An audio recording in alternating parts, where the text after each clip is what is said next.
Have you ever noticed that sometimes fear is exactly what keeps you alive, and other times it's the thing that keeps you from living? So what if we've been thinking about fear like it's one big giant thing, but actually it's a bunch of other things? Hi, I'm Debbie Pearson, and I make videos that help people start to make sense of things. And I'm having a rough start this morning, so bear with me. Okay, so we're talking about fear. When you hear the word fear, what comes to mind?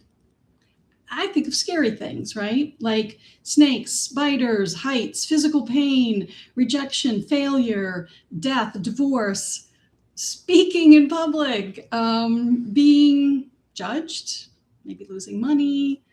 There's lots of different types of fear and lots of different things that create fear inside of us. And I think it is really interesting that we use this one word, fear, to describe all these different kinds of things. But are they all really the same experience? I think we've been putting everything into one bucket. So let me show you what I mean. I think that there's what we call the fear bucket. And inside this fear bucket goes snakes, heights, rejection, failure, blah, blah, blah, blah, blah, blah. All these different things go inside of this one bucket. But I've been noticing that they don't always come from the same place. So let me tell you what I mean by that.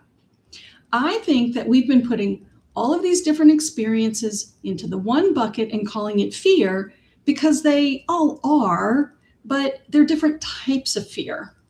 Okay, different types of fear. So when we don't delineate between the different types of fear, we often respond in ways that don't actually help us. But it often creates this unnecessary discomfort that we might not have had had we been able to identify the fear more correctly or appropriately. So hang with me, because I'm getting ready to show you the 4 different types of fear that most of us have, sometimes every day, sometimes many times during a day.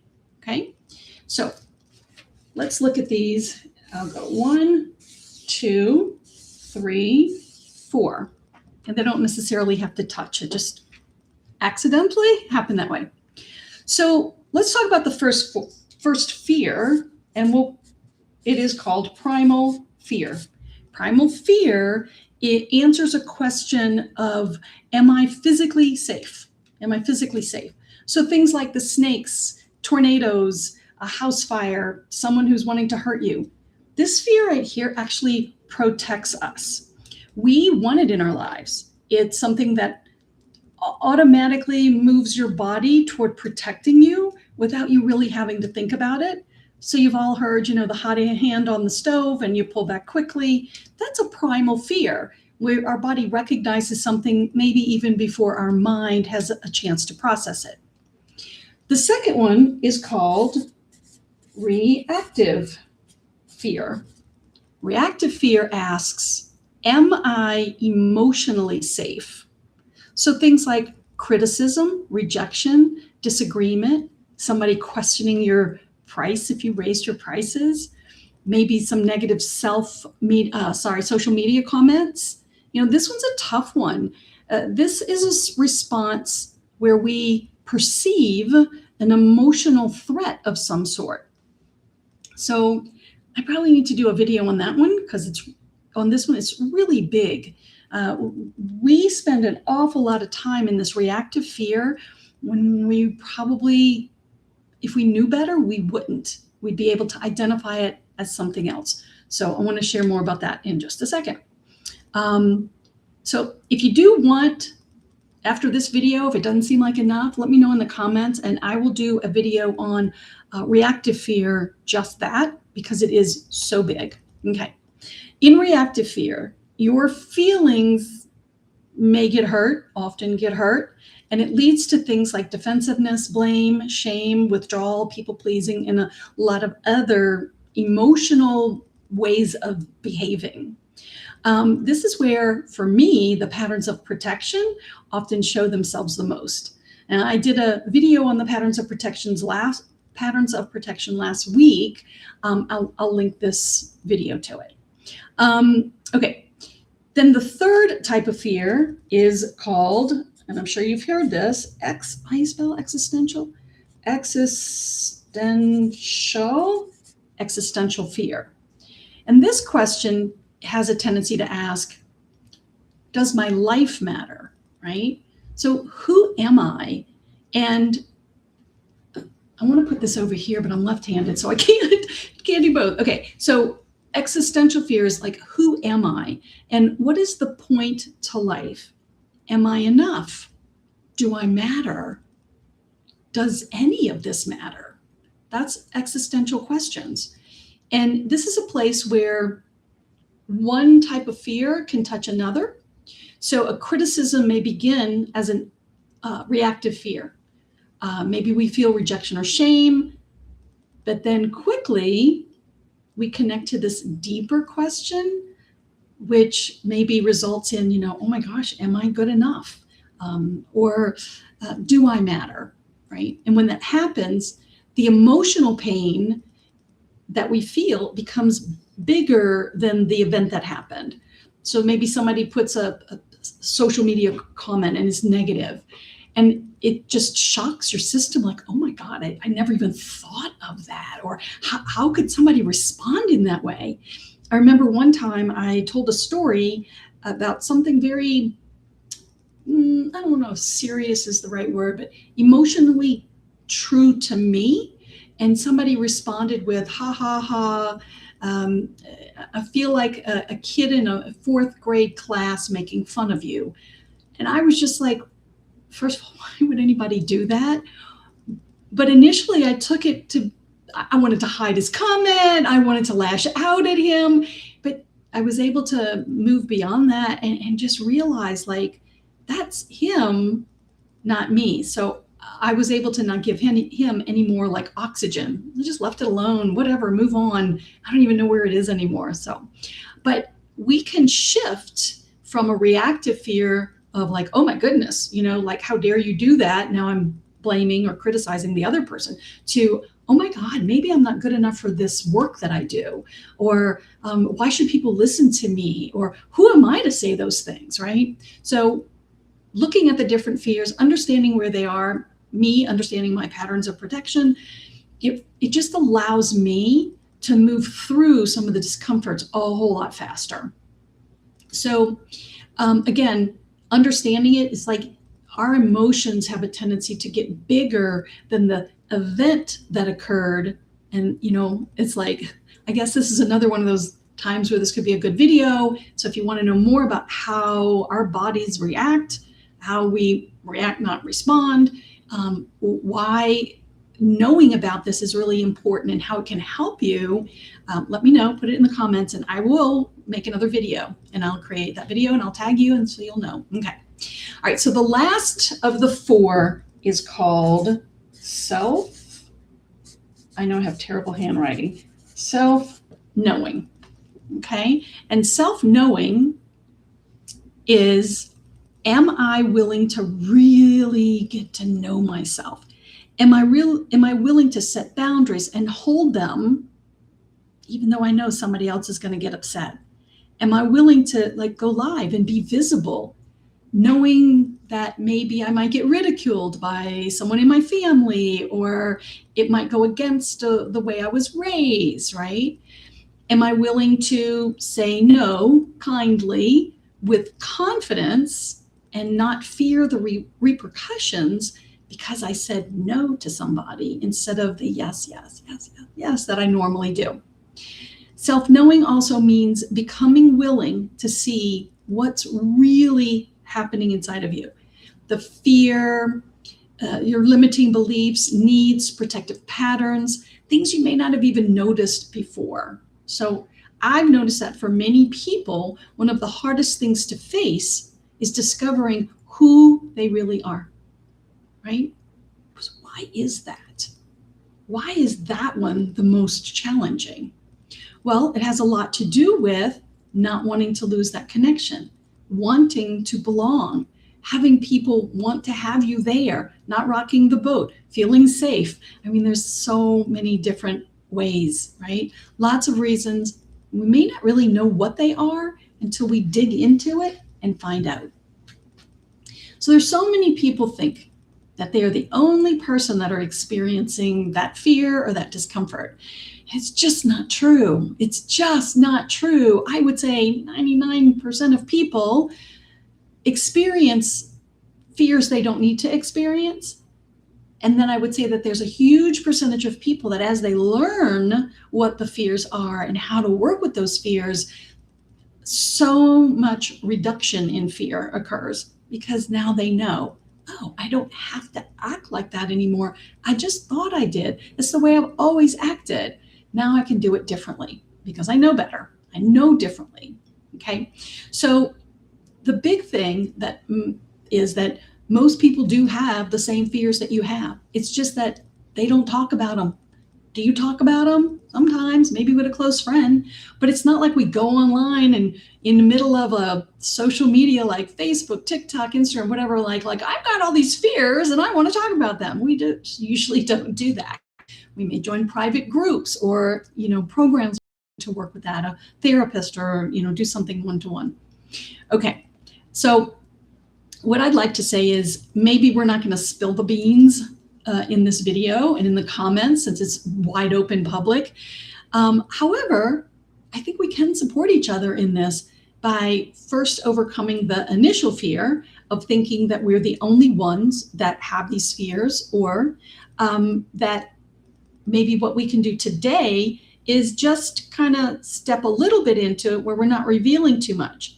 If you want to share which of the 4 fears, which is primal, reactive, existential, or self-knowing, that you identified with, great. If not, you can just share, I identified with 1 fear, 2 fears, maybe 4 fears, I identified with them all. I still do, but to a much lesser degree. So any answer you put is fine. It's like you can share as much as you want, but I want to remind you, it is a public forum. So let's not reveal everything. Okay. Now I want to wrap this up with a tip. When a fear appears, maybe instead of asking the question of how do I get rid of this fear? I hate the way it makes me feel. I want it gone. That's almost like forcing button heads or something, because it's what am I fighting against? So I'm going to offer that a better question might be, which fear am I experiencing? Right? Is it a primal fear? Should I be afraid? If a guy's chasing you with a knife, you should run. Okay? You should run. That's a good fear to have. Get out of there. If it's a reactive fear, maybe somebody didn't respond to you, or you had a client that promised they'd show up and they didn't. It's we're taking it personal when maybe it's not personal. That's all. Like I said, I should probably do a video on that. So let me know if you want a video on that, because that it's big. It's big. It's a lot. We have a tendency to put upon ourselves so much more than we actually need to, but we don't know any different. So I would like to share that with you. Have another video that help make it make sense, right? It could be existential fear. It could be the, why am I here? But it could also be, do I matter? Am I important? What's this all about, right? Or it could be the self-knowing. The self-knowing is, again, maybe afraid, if you will, fear, to get to know myself, because if I do, I might have to stand alone, and that feels really uncomfortable. It is scary, but there are, to just do it, but having the skills of knowing when and where and how changes everything, right? So don't ask, don't, let me, I don't mean don't. It's instead of asking the question, how do I get rid of the fear? Start asking the question, which of these fears am I experiencing? There's more than 4, but these are the 4 big ones. These are the ones that show up all the time. We'll talk about the other ones another time. So, like if you're having a reactive fear and you're not wanting, like, I don't want to be criticized or I don't want to be ridiculed, but then all of a sudden you're reacting to it like an existential fear, like, oh, wow, maybe I don't matter. Maybe I'm not important. That's where you're creating more emotional pain than necessary. Okay. This brings us back to the patterns of protection and what they help reveal. It's not so much the fear itself, but what happens and then what happens next because of the fear that we're reacting to. It's those moments when we're realizing the protective pattern is starting to take over. That's the moment we do the things like overthinking and people pleasing, pulling back and shutting down, those kinds of things. And it's not because we're weak or because there's anything wrong with us. It is absolutely normal to do these things. It's a shame that it's normal, but it is the way that it is. The thing is, we can change this, right? We do it, though, because we literally believe that there's something inside of us that needs protecting. And this thing is protecting us. Shutting down, that was actually protecting us for a very long time and it worked. People pleasing, same thing. What was the others? Like pulling back. I'm not answering that. I'm not getting involved. No way, right? Doing these things, it's because that has helped protect some part of us in the past. So we're holding on to that. What I think is it's becoming so prevalent to us because it's not serving us anymore. And it's showing us by showing up. It has to happen in order for us to go, oh, there it is again. And I don't like how that feels. And what can I do? Right? So we're asking the questions that are helping to move us forward. That's a really good sign. Okay. So, hold on a second. So I want to be clear. I'm not saying the goal is to become fearless. That is not the goal. We do need some fears, right? But we can reduce the discomfort when other fears show up that we actually have control over, or we actually can shift away from the huge discomfort, or maybe put them in the right perspective or the right bucket. Okay. So recognizing what is happening inside of us gives us the opportunity to choose differently. And that opportunity to choose something different, that's where the gold is.